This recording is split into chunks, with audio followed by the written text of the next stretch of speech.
வணக்கம் ஃப்ரெண்ட்ஸ், வாங்க இன்றைக்கி நம்ம வீடியோவில் சோயா வச்சு சூப்பராக ஒரு பிரியாணி பட்டை கிராம்பு புதினா மல்லி எல்லாம் ஃப்ரெஷ்ஷாக அரைச்சி நல்லா டேஸ்டியாக எப்படி பண்ணுறதுன்னு பார்க்கலாம்.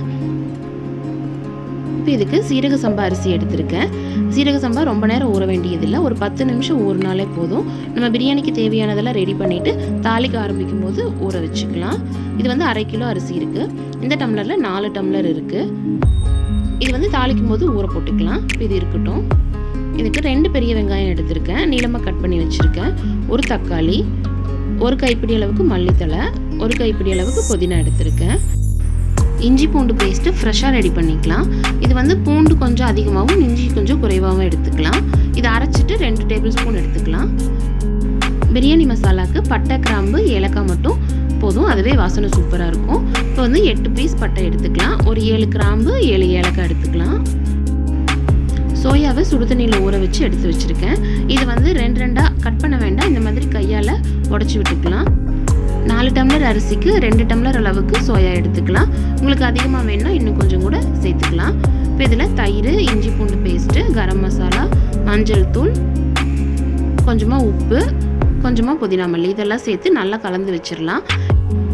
இந்த மாதிரி ஊற வைக்கும்போது சோயாவோட அந்த பிளைன் டேஸ்ட் மாதிரி ரொம்பவே சூப்பராக இருக்கும் சாப்பிட்றதுக்கு. இப்போ மற்றதெல்லாம் ரெடி பண்ண வரைக்கும் இது ஊறட்டும். அப்படியே இஞ்சி பூண்டு பேஸ்ட் அரைச்சிக்கலாம். இப்போ பட்டை கிராம்பு ஏலக்காவை மிக்ஸி ஜாரில் சேர்த்து அரைச்சிடலாம். கொஞ்சம் தண்ணி விட்டு அரைச்சிக்கலாம், அப்போ தான் நல்லா அரையும். அதை அரைச்சதும் அதோடவே புதினா மல்லியை சேர்த்து கொஞ்சமாக தண்ணி விட்டு இந்த அளவுக்கு அரைச்சி எடுத்துக்கலாம். இப்போ எல்லாமே அரைக்க வேண்டியதெல்லாம் ரெடி பண்ணியாச்சு. அரிசி வந்து தண்ணி ஊற்றி ஊற வச்சிடலாம்.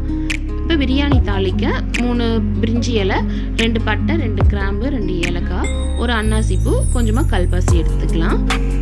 இப்போ குக்கர் சூடானதும் தேவையான அளவுக்கு எண்ணெய் சேர்த்துக்கலாம். அதுலேயே 2 ஸ்பூன் அளவுக்கு நெய்யும் சேர்த்துக்கலாம். நெய் வந்து முதலே சேர்த்து தாளிக்கும் போது பிரியாணி வாசம் சூப்பராக இருக்கும். இப்போ எண்ணெய் நெய்யெலாம் நல்லா சூடானதும் பிரியாணி தாளிப்பு ஐட்டமெல்லாம் சேர்த்து தாளிச்சிடலாம். மீடியம் ஃப்ளேமில் வச்சு நல்லா மணம் வர அளவுக்கு இதெல்லாம் நல்லா வதக்கிடலாம். இப்போ அது வறுபட்டதும் அதிலே புதினா மல்லியை சேர்த்து வதக்கிடலாம்.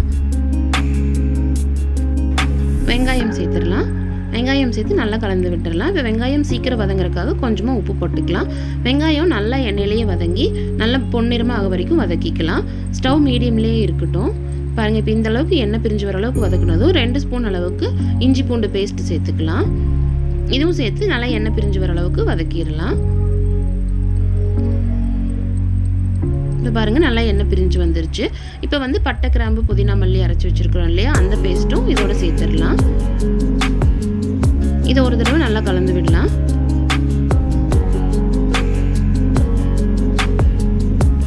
இப்போ காரத்துக்கு தேவையான அளவுக்கு மிளகாய் தூள் போட்டுக்கலாம். கொஞ்சமாக மஞ்சள் தூள் சேர்த்துடலாம். 1 ஸ்பூன் தயிர் போட்டுக்கலாம். போட்டு இது எல்லாத்தையும் நல்லா ஒரு தடவை கலந்து விட்டுட்டு தக்காளி சேர்த்துடலாம். இப்போ தக்காளி நல்லா மசிஞ்சு எல்லா மசாலாவும் எண்ணெயோடு பிரிஞ்சு வர அளவுக்கு நல்லா வதக்கிடலாம். பாருங்கள், இப்போ இந்த அளவுக்கு பிரிஞ்சு வந்ததும் சோயாவை சேர்த்துடலாம். சோயா சேர்த்து இந்த மசாலா நல்லா கோட்டாய் வர அளவுக்கு நல்லா ஒரு தடவை பரட்டி விட்டுடலாம். இப்போ தேவையான அளவுக்கு தண்ணி சேர்த்துக்கலாம்.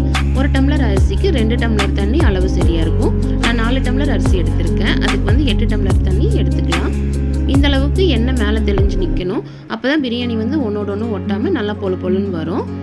இப்போ தண்ணி நல்லா கொதிக்கட்டும். நல்லா கொதிச்சதுக்கப்புறம் அரிசி சேர்த்துக்கலாம். தேவையான அளவுக்கு உப்பு போட்டுக்கலாம். அரிசி சேர்த்துட்டு அதுக்கப்புறமா உப்பு காரம் சரி பார்த்துக்கலாம். அப்போ தான் உப்பு காரம் அரிசிக்கும் தேவையான அளவுக்கு சேர்க்க முடியும். பாருங்கள், இப்போ இந்த அளவுக்கு நல்லா தண்ணி கொதிச்சு வரட்டும். இப்போ அரிசி சேர்த்துக்கலாம். அரிசி கரெக்டாக 10 நிமிஷம் ஊறினாலே போதும்.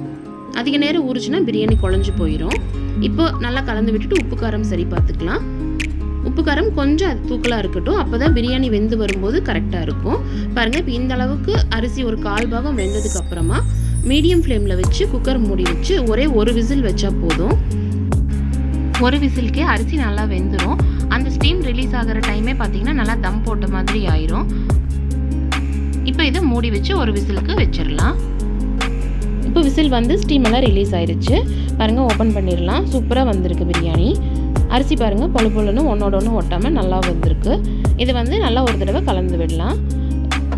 கொஞ்சம் பொறுமையாக அரிசி உடையாத அளவுக்கு இப்படி மேலே எடுத்து விட்டு கலந்துக்கலாம். சைடில் இருந்து எடுத்து விடலாம். சோயா வந்து நம்ம விருப்பம் தான், எவ்வளோ வேணுமோ அந்த அளவுக்கு சேர்த்துக்கலாம். பாருங்கள் பிரியாணி எவ்வளோ சூப்பராக ரெடியாக இருக்குது. இது வாசம் பார்த்திங்கன்னா நான்வெஜ் பிரியாணி மாதிரியே இருக்கும் சூப்பராக.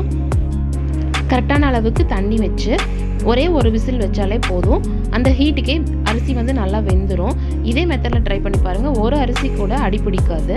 பிரியாணி வந்து நல்லா பொழு பொழுன்னு நம்ம ஹோட்டலில் வாங்குகிற பிரியாணி மாதிரியே இருக்கும். இப்போ இதில் ஒரு ஸ்பூன் நெய் சேர்த்து கொஞ்சமாக புதினா மல்லி சேர்த்து கலந்து விட்டு திரும்ப ஒரு 10 நிமிஷம் அப்படி குக்கர் மூடி வச்சிடலாம். அவ்வளோதான், பிரியாணி சூப்பராக ரெடி ஆயிருச்சு. கண்டிப்பாக இதே மெத்தடில் இதே அளவோடு நீங்கள் ட்ரை பண்ணி பாருங்கள். இது சூப்பராக இருக்கும். மீல் மேக்கர் பிரியாணின்னு யாரும் நம்பவே மாட்டாங்க. கண்டிப்பாக ட்ரை பண்ணி பார்த்துட்டு எப்படி இருந்துச்சுன்னு சொல்லுங்கள். இந்த வீடியோ பிடிச்சிருந்தா நீங்கள் நம்ம சேனலுக்கு சப்ஸ்கிரைப் பண்ணுங்கள். தேங்க்யூ.